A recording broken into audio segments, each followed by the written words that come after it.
संघर्ष भरी जिंदगी में कामयाब होने के लिए आपको धैर्य और समझदारी दोनों की ज़रूरत होती है।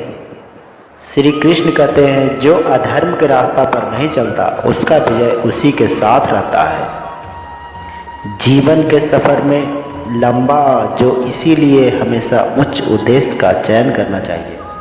सफलता के लिए निरंतर दृढ़ संकल्प और समर्पण जरूरी होता है।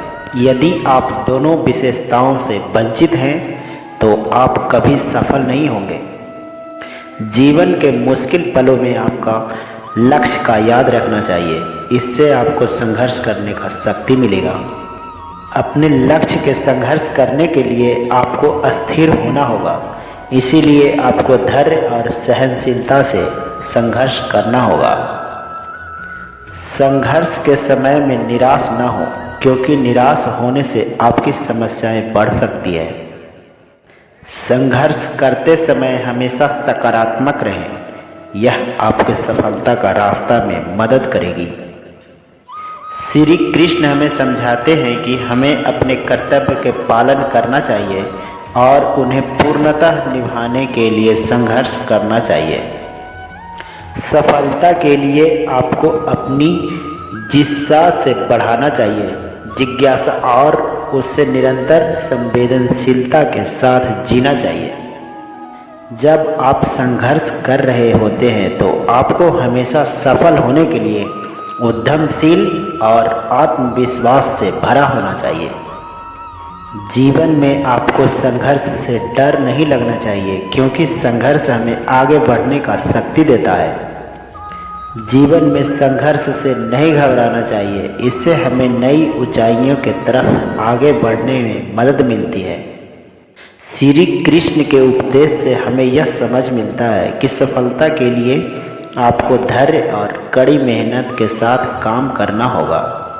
संघर्ष से निराश नहीं होना चाहिए, इससे हमें सीखने और सुधार करने का अवसर मिलता है। जीवन में हमेशा सकारात्मक रहना चाहिए, क्योंकि सकारात्मक सोच हमें सफलता की ओर ले जाती है। जब आप स्वयं को समझते हैं तभी आप अन्य लोगों को समझ सकते हैं। इस उद्देश्य से हमें यह समझ मिलता है कि हम स्वयं को जानना बहुत महत्वपूर्ण है, क्योंकि जब हम स्वयं को समझने लगते हैं तब दूसरे को समझने लगते हैं। संगीत का सबसे महत्वपूर्ण उद्देश्य है आत्मा को शांति देना। इस उद्देश्य से हमें यह समझ मिलता है कि संगीत न केवल हमारी मनोदशा का बेहतर बनाने में मदद करता है, बल्कि हमारी आत्मा को शांति प्रदान करता है और उसमें भी मदद करता है।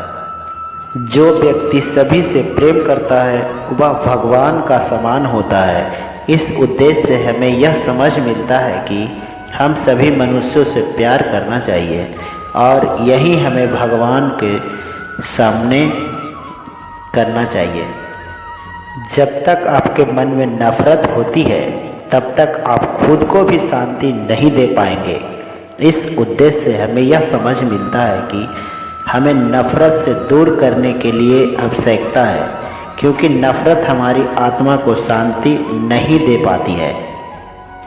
जीवन का सबसे बड़ी समस्या है हम खुद को नहीं समझ पाते। इस समस्या से हमें निजात मिलने के लिए भगवान का स्मरण करना चाहिए। जो व्यक्ति अपनी कमजोरियों को समझता है वह वास्तव में मजबूत इरादा वाला होता है। अगर आप एक सफल व्यक्ति बनना चाहते हैं तो अपनी सपनों को पूरा करने के लिए कभी डरना नहीं।